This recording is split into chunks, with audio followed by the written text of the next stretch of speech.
I'm Chef Mike Moses, and welcome to my kitchen. Today, in about an hour, I'm going to make fresh mozzarella cheese for you.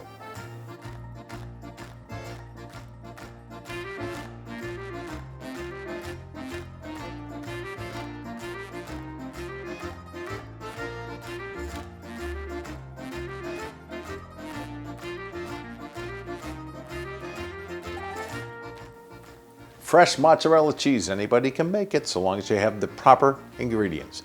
One of the things we're looking for is milk, and this is actually from Fox Hill Dairies in Nova Scotia. They make non-homogenized pasteurized milk.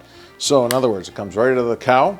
In Canada, we have to pasteurize our milks, but this is non-homogenized, which means this is the type of milk where the cream rises to the top. Anyhow, we're going to need 4 liters of non-homogenized milk to make the mozzarella cheese. We're going to add our milk to our pot. And I use an induction burner, and I use it for a very specific reason. I can control the heat very, very finely on this. So my 4 liters of milk are going in. Good to the last drop. I've got a thermometer here. I'm looking for 90 degrees Fahrenheit. I hit the power button. I set my temperature. 90 degrees. Away I go. Now I just have to wait for this to come up to temperature. One item that you're going to need is a slotted spoon, and that is to stir the milk, and you want to stir it in an up and down fashion. You don't want to get it all swirly. You want to be gentle now, because what we're doing is making some cheese by breaking up the milk. So I'm just going to gently rock this up and down to stir my milk as it comes up to temperature. This will take about 5 or 10 minutes. Once I see the temperature gauge start to move, I'm going to have to add some citric acid. So I've got 1.5 teaspoons of citric acid. Add that to 1 cup of water. Stir it around to dissolve. And we want to pour this into the cheese mixture in 3 sections, so 1/3 cup at a time. We don't want to shock it. So there's 1/3. I'll give it a nice stir. Another 1/3. And the final bit. And we'll do it slow so we don't shock our milk. I see a little bit.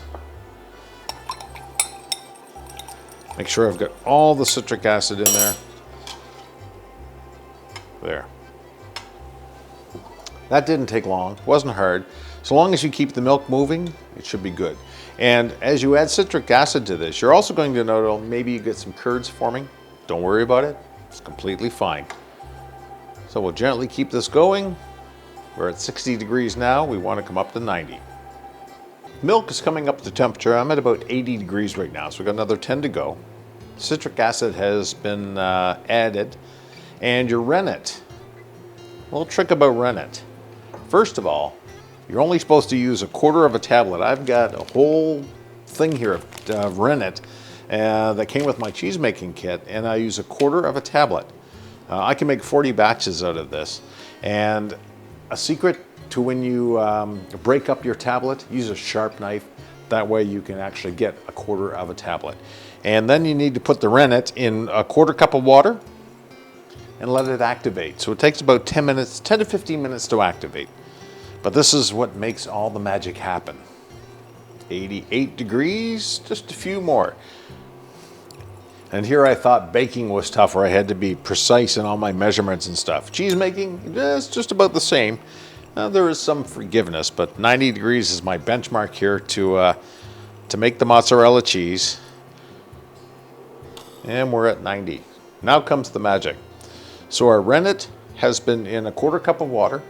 The rennet has been activating for about 10 minutes. So I'm going to give my milk a stir.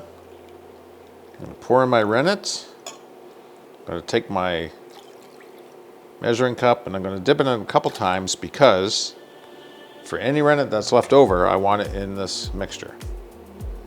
Give it a stir. Turn off the heat. Take out my slotted spoon and my thermometer. Cover it and let it sit for 15 minutes untouched. 15 to 20. When we come back, we'll test it and see how we did. 15 minutes have elapsed. Let's have a look and see what we've got. Doesn't look any different, does it? Now, if I take my knife, and I'm going to try to get it in the shot here. Haha. We have mozzarella. So, I'll take my knife and run it all around the edge. And now for the patience. This is going to take about 20 minutes. What you want to do is get the whey out of the cheese. The way to do that is take your knife all the way down to the bottom, make a cut. Come over about an inch, do it again.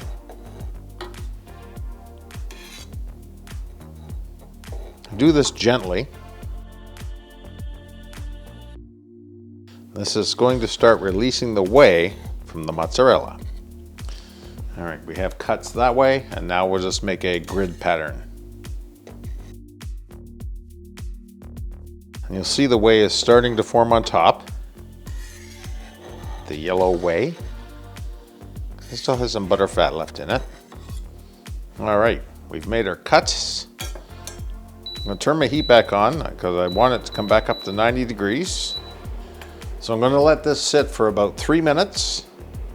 We'll let the whey start to come out of the cheese. We'll take our spoon and we'll see what we've got. See, gorgeous mozzarella bricks. Be very gentle, very gentle.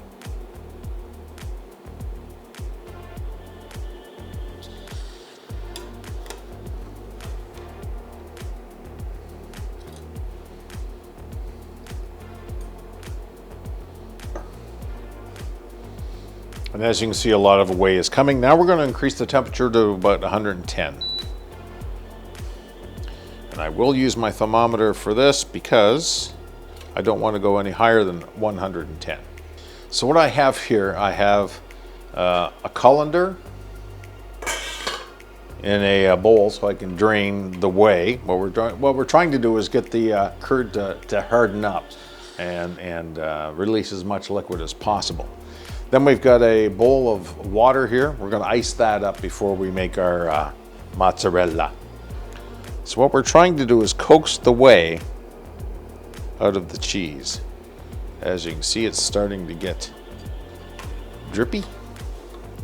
Already starting to break up a little. And depending upon the quality of your milk will be how many cheese curds you get and how you can turn those into mozzarella. It's okay to break it up now. One thing you don't want to do is press down on it. You just want to gently stir. Let gravity and Mother Nature take care of the releasing of the whey. And we're at 110. We'll turn that off. And we're going to move this to a colander. So now I'm going to take my curds. And if you like poutine, this is the stuff for you. Right here. This stuff right here is what you put on poutine.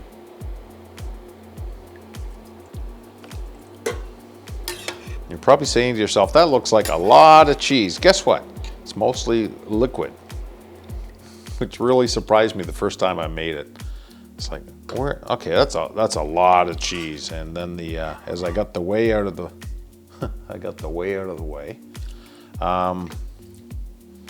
turns out to be about a pound. All the curds are out of the way. Lots of jokes. And what we want to do now, we don't want to squeeze this, but we can move it gently. Little trick I learned, just rotate the cheese in the colander. I'll put the whey back in.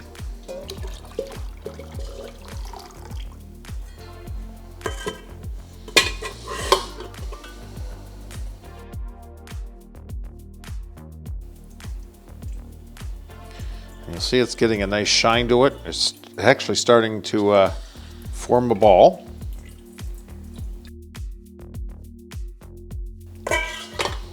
We'll let that drain for about 20 minutes.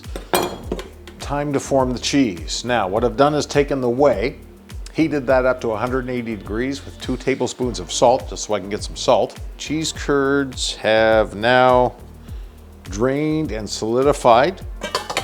As you can see, I've cut it into quarters so I can make matzo balls, but you'll see a gorgeous piece of cheese curd. Now, how we're going to do this, that's why the ice bath. Turn that off, and I'm going to put some hot whey into a bowl here.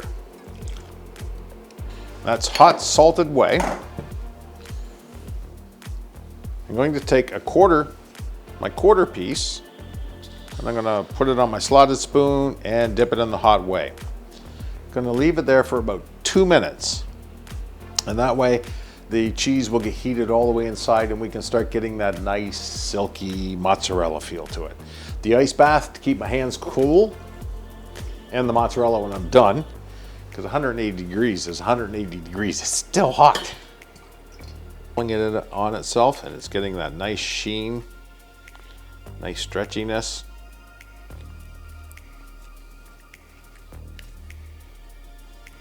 I'll do this 2 or 3 times just to get it worked in, just like sourdough bread. You got to keep working it until you get the right consistency.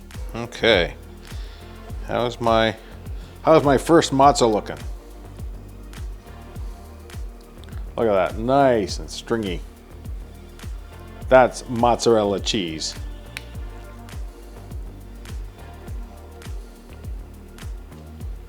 Yeah, there we go. So the whey water has been salted, if you're wondering. I'm just tucking this ball in underneath. Tuck underneath, tuck underneath,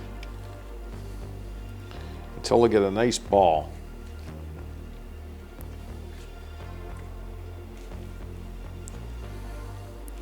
And there is a gorgeous ball of mozzarella. I'll stick that right in the ice bath.